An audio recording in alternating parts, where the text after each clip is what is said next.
त्या दिवशी एकच वार चुकला असता तर आज भारताचा इतिहास पूर्णपणे बदलला असता.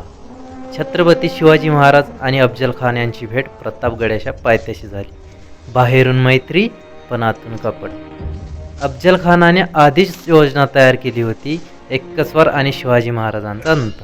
पण विचार करा, जर त्या क्षणी महाराजांनी सावधगिरी घेतली नसती आणि अफजल खानाचा वार यशस्वी झाला असता तर त्या दिवशी स्वराज्य संपलं असतं. मराठा साम्राज्य जन्मालाच आलं नसतं.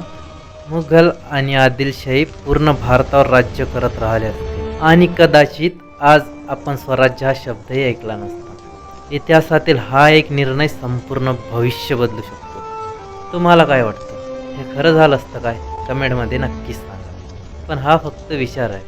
खरं इतिहास काय सांगतो आणि याचे खरे पुरावे काय आहेत हे सगळं जाणून घ्यायचं असेल तर truehistory.in ला नक्की भेट द्या आणि अशाच इतिहासातील रहस्यांसाठी चॅनलला फॉलो करायला विसरू नका.